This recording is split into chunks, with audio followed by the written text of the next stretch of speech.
In many of my videos, I use art, or a form of it, paintings, different optical illusions, different perspectives.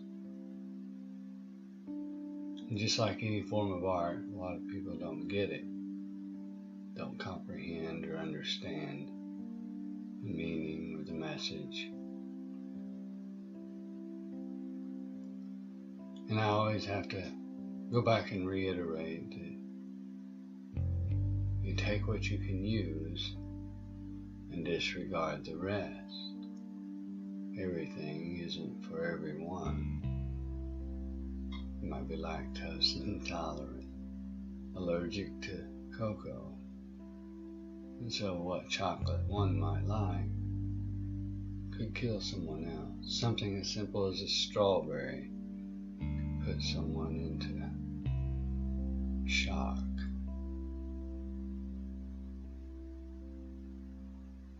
Everything isn't for everyone, and yet it is. It's just a lack of comprehension, really.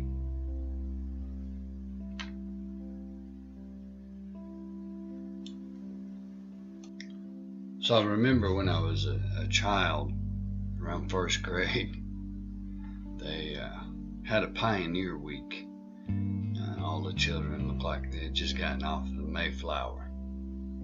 And one of the projects we got to do during that time was waxing candles. And they would take, and we had a long wick, and we would just take that and dip it in. There's lost my camera there.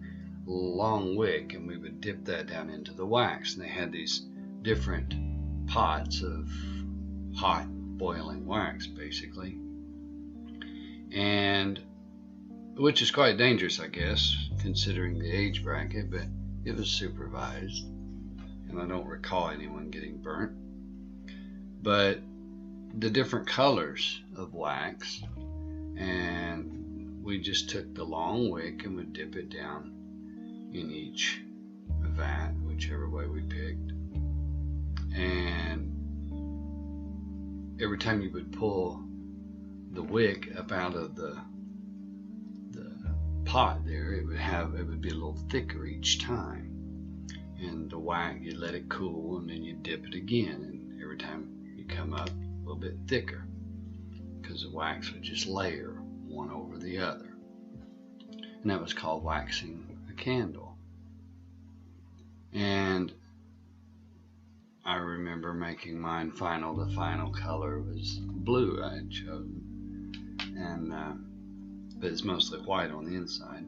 Neither here nor there. The term waxing we still use in today's terminology about describing the moon. It's the idea of growing. When we see the moon, they say waxing or waning in the phases of the moon as it goes about working toward a full moon.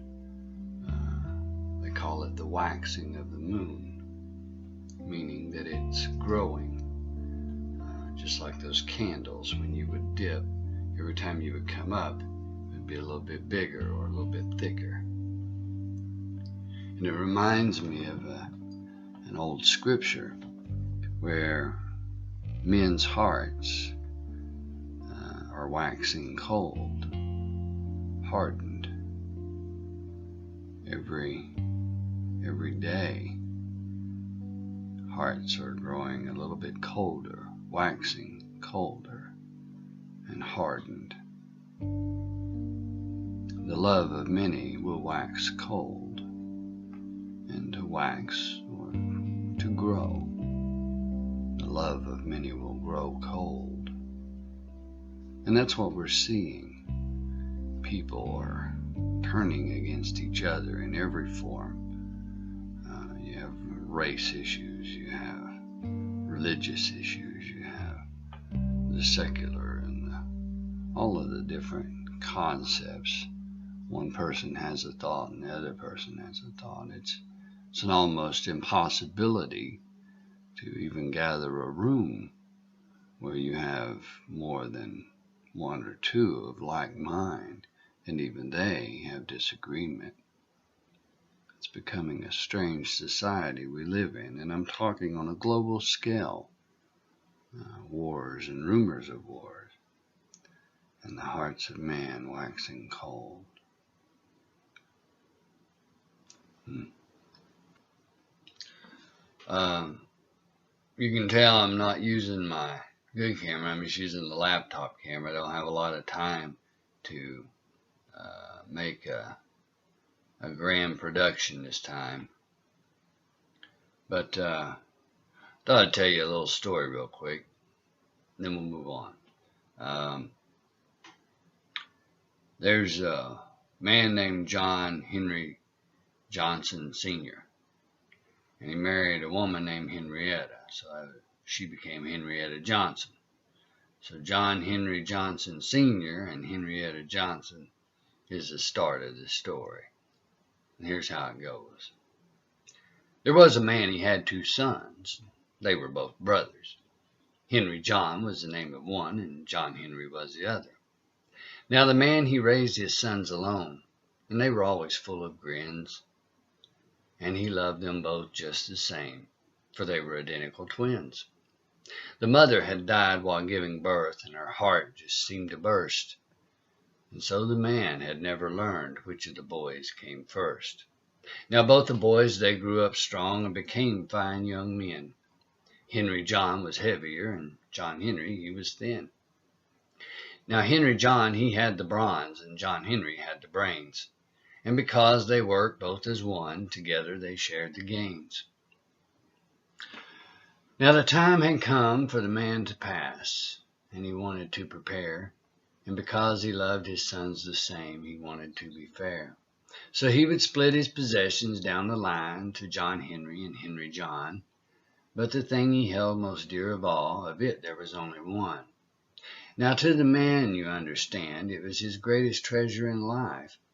To most, it was simply just a Bible that had belonged to his departed wife. He wanted to leave it to the eldest son, which seemed the proper thing to do. But since he knew not which was first, it made the man feel blue. So the man devised a plan and sent his sons to town. And as soon as they left, he wrote a letter down. Now the boys, they knew their father's plan was really just a race. The first one to and from the town would win their father's grace. Now there was a split in the road, but both ways led to town. The high road was a shortcut, and the low road meandered round. Now John Henry, he was clever, and thought he'd be real smart, and talked old Henry John into giving him a head start. So John Henry said, "Henry John, you being so strong, why you could climb that hill standing still, and it wouldn't take you long." So Henry John thought to himself he could make that climb, and if he did, he would surely win, 'cause it would save him time. So the deal was made, and plans were laid, and off they both did go. Henry John, he took the high road, and John Henry took the low. Now Henry John was making time, and the town was just in sight, and it was then he heard a sound that filled him full of fright. John Henry screamed from down below. He had fallen from the bridge. And Henry John, being bronze, took off down the ridge. He was slapping trees, and his heart was racing, and his mind was just a wreck. And he was running fast as he could, and he slipped and broke his neck. Now John Henry heard the noise and come out from behind a tree and run straight to Henry John to see what he could see. John Henry dropped and cried and said, "Henry, it was just a joke." But Henry John, he didn't move, his neck all twisted and broke. John Henry knew he needed help, so he tore off toward the town, running fast and blindly, and a horse and buggy run him down. Well, the parson headed to the home place to tell the dad of their fate, and when he arrived at the front porch, he found that he was too late. The old man was sitting in a rocker, already dead and turning blue, and clutched in his hand a letter that said, "This Bible belongs to you." Now, I don't know if there's a moral to the story or not. Maybe a couple of them. One, you want to keep somebody's mind for a moment. Make a YouTube video. Now, the moral of the story is if you want to make God laugh, tell him your plans. You see, you're not guaranteed your next breath. Just like old Henry John falling down the ridge and breaking his neck, or John Henry getting run over by the car, or whatever. We all got an appointment with death. People don't want to hear about that. People don't like that idea. Not much at all. And that's understandable because, well, we don't want that to interfere with our lifestyle or whatever it is we got going on. But the fact is right now, folks, really, there's some stuff taking place in the world that we need to be paying attention to. Prophecies, regardless of what you think or believe, are going to fulfill. They're fulfilling now as we watch. And the things that are happening with Russia, everybody's got it in their mind. Maybe this is just a bunch of hype and stuff to create that fear. Everybody's got that New World Order concept coming up. Now, the fact is Putin over there, I guess, has called all of his people back. They've dropped all of the talks with the U.S. for the most part, and they've called their people back. They're telling their people, if you've got children travel abroad that are studying, that they need to come home now and not even finish out their term in school. And this is supported and backed up. And you got NATO all around. And of course, you're not hearing much in the Western media other than the Hillary and Trump and that kind of thing. They're giving you all the political garbage. If we go into war, there won't be no election. That's a fact. Now, with Putin running the drills that they're doing, and they've now put out some nuclear warheads that are on the move, mobile. And again, NATO, America just fired off a couple of fake nukes in their drills, and they're practicing. And all of these different war fronts, China, and even India and Pakistan, all these different little countries. Well, India's a big one, but everybody's getting involved. And Saudi Arabia, now we're having issues with them over the attack over there on a ship from Yemen. And just all kinds of things. Everybody's in turmoil. Like I said at the beginning, love of many is waxing cold, and we have wars and rumors of wars. And everybody says it's always been that way. But interestingly enough, though, when a nation starts calling for its people to come home, and they just had this drill with the bunkers, and they're making it well known, and all of the things that are happening and taking place. Prophecy talks about this. This is going to be the war that ushers in your Antichrist. This is the one that's going to reveal the Antichrist, the Mahdi to some, and Antichrist to others. It'll be the true Messiah to many, to most of the world. They'll accept him. That is, the people that are left. If you're living in America, you're going to be a grease spot pretty much, it looks like. Nobody wants to hear that. That's doom and gloom. Well, interestingly enough, Scripture tells us it's going to be a day of darkness, a day of gloominess. We're talking about pillars of smoke and blood and fire. That's real. The day of darkness and gloominess. That's what's coming. And there's a part in there that says the eyes and the tongue will melt in the sockets before the bones hit the ground. We're talking about nuclear. This is a Zechariah prophecy that we're getting ready to watch fulfill. I had told people, look up that Tibosaurus Rex YouTuber, the video he had put out, Nuclear War and Prophecy. Something to take a look at if you want an idea, because he breaks it down to the Hebrew. Some really good stuff there to be looking at. Again, you don't have to believe there's a God, but I'm going to tell you what. When all is done and said, you better know. You better know. And if you can't prove there ain't one, you better know. That ain't no joke. Got me some smart water. Something y'all be or think about. I don't know. It's just a bottle of water, really, but smart water. If it were really true and it was smart, it wouldn't be in a bottle now, would it? It's like a rabbit's foot. You know, they say the lucky rabbit's foot wasn't too lucky for the rabbit, evidently.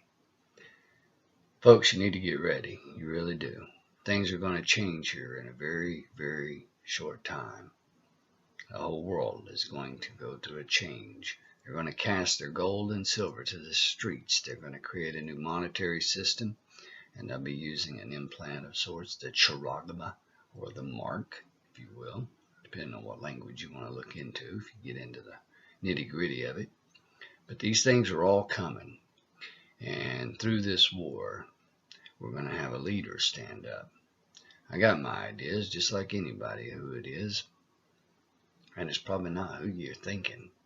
But then again, that might be true for anybody that's thinking anything, huh? Anyway, get you some water put up. At least get you some water. And start wearing a watch. Everybody's got their cell phones and all this and that. But just get you a watch that's not digital. And if an EMP were to go, in other words, if you're just driving or out walking or talking and your phone goes off and you're, oh, well, power's out. Well, you don't know. It doesn't matter if the power goes out, but if your watch stops when all the power goes out, you'll know an EMP has taken place. That's if we're lucky enough to see an EMP. Now here's the deal. Maybe it won't happen. Maybe I'm just a crazy old man and nothing I know from my military days and nothing I know about anything. I'm just some old country boy spewing my opinion. I ain't no different than Henry John or John Henry. But folks, I'm going to tell you what. Things are getting ready to go changing. And they're gearing up for civil unrest. We're gearing up for World War III. Putin's making statements. From my understanding, Yahoo News put out a post, and it can be looked up and double checked. I guess Great Britain has given a green light to their Air Force to shoot down any Russian aircraft that enters into their airspace. We're seeing everybody pushing and shoving and back and forth. And I'm going to tell you something. They've already had subs here in our coastal waters.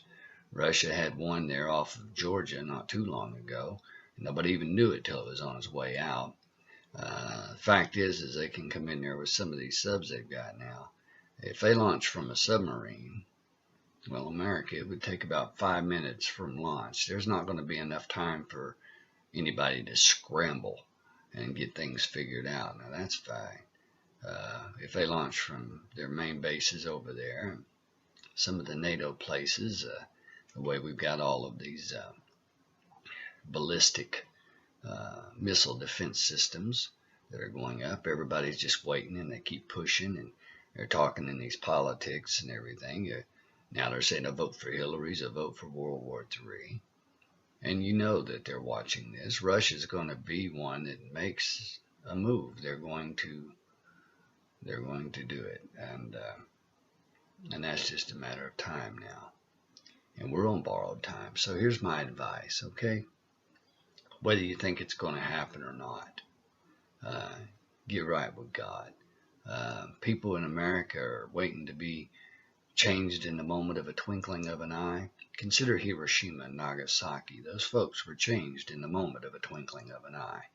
If you're at ground zero, you're poof, and your molecular structures just evaporates. It'll be that scripture, with the eyes and the tongue melting in the sockets, just gone, and the body is dust. Now, no flesh enters into the kingdom. That's fact. So you better get right. You better make your ways right with God. Regardless of what you think, I'm telling you the truth. Get right with God. And if you do survive, if you're in a location, there were people during those times that survived at ground zero. Very few, but there were some. And if you do survive, I'm sure they'll still come through with foot soldiers eventually. But this is going across on the whole world. When these things start firing off, we're going to be on the AI, artificial intelligence, just like the Jade Helm program, conquering the human domain. And these things are going to start taking place. And when they do, when things really start rocking and rolling, if you survive, you're going to want to have some water, if it's possible. Maybe some food items, some flashlights would be smart. Maybe you can get them fixed into a box, EMP proof. Look into that. Start doing your homework. Look into it. And listen to what I'm telling you. I'm telling you true. Things are getting ready to go. They're going to cast their gold and silver to the streets. It ain't going to be worth a hill of beans. Matter of fact, a loaf of bread for a day's wages and gold coin ain't going to get you nowhere. That's a fact. All right, folks. It's Photo Helix. Keep me in your prayers. And sorry this is short and sweet, but things are getting serious now, and you're going to have to start getting ready.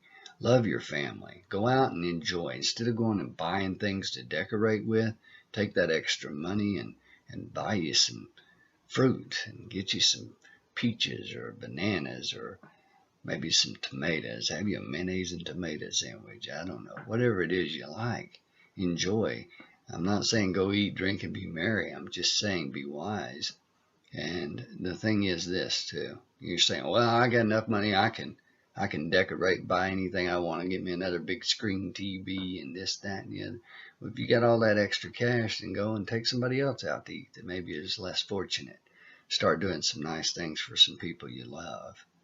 Seriously, while you've got them, while you have that time, while you have the opportunity, share the love. Really.